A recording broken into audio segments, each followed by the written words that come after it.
कक्षा 10वीं के देखिए सभी विद्यार्थियों, आज के इस वीडियो के अंतर्गत आप सभी को मैं विषय हिंदी का महत्वपूर्ण सेट पेपर भी कंप्लीट करवा रही हूँ ताकि आप सभी त्रैमासिक परीक्षा में अच्छे से अच्छे अंक प्राप्त कर सकें।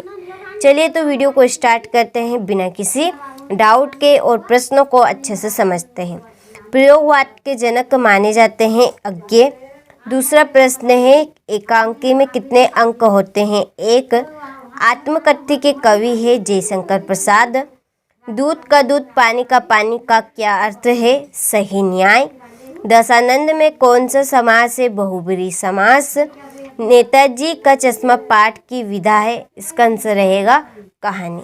चलिए तो आप यहाँ से प्रश्नों को अच्छे से स्क्रीनशॉट लें और अच्छे से आप कंप्लीट करें। इसके बाद में अगला प्रश्न, पर परशुराम में डेडेस की भुजाएं काटे थे सहस्त्रबाहु की। कविता के रचिता विधान को डेडेस कहते हैं छंद। प्रबंध काव्य के डेडेस भेद होते हैं दो। बाल गोविंद भक्त पाठ की विधा डेडेस है रेखाचित्र। समास के डेडेस प्रकार होते हैं 6। गगटोक या गंतोक का अर्थ डेडेस है पहाड़। ठीक है, चलिए तो यहाँ से आप प्रश्नों को अच्छे से स्क्रीनशॉट लें और अच्छे से आप कंप्लीट करें। इसके बाद में हमारा अगला प्रश्न, सूर के पद इसकी जोड़ रहेगी भ्रमर गीत। काव्य की आत्मा रस। नगर पालिका का कार्य सड़कें पक्की करवा देना। कलम का जादूगर इसकी जोड़ी रहेगी राम वृक्ष बेनीपुरी। इसके बाद में है आँख चुराना यानी कि नजरें बचाना। देहाती दुनिया इसकी जोड़ी रहेगी पहला आंचलिक उपन्यास। ठीक है, तो ये थी हमारी जोड़ी जो कि मैंने कंप्लीट करवा दी है।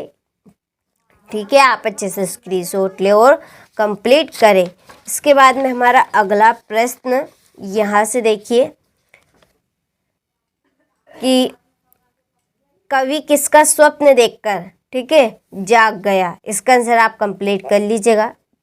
दूसरा प्रश्न है चौपाई के प्रत्येक चरण में कितनी मात्राएं होती है? 16।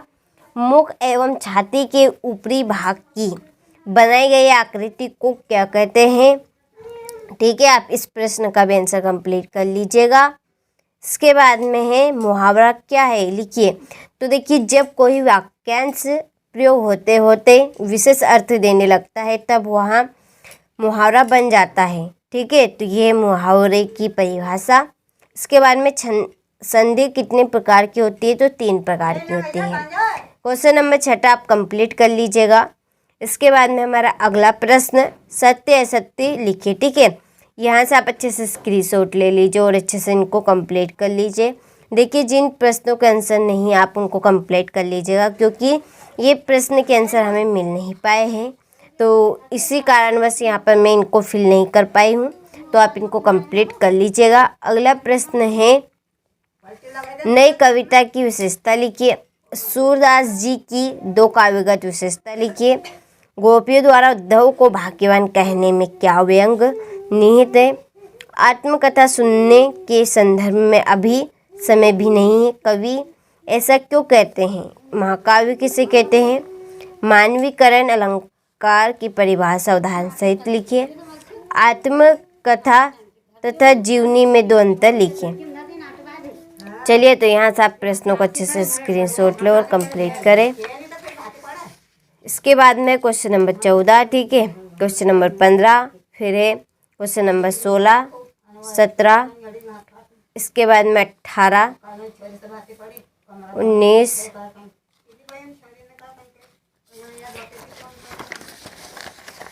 चलिए इसके बाद में हमारा क्वेश्चन नंबर 21 और यह है क्वेश्चन नंबर 22 और ये है क्वेश्चन नंबर 23। ठीक है, तो आप सभी ने अच्छे से सभी प्रश्नों को अच्छे से स्क्रीनशॉट लिया होगा। तो ये था हमारा सेट पेपर बी। मैंने आपको इसके पहले सेट पेपर ए बता दिया, आपने नहीं देखा हो तो आप देख लीजिए और कंप्लीट कर लीजिए।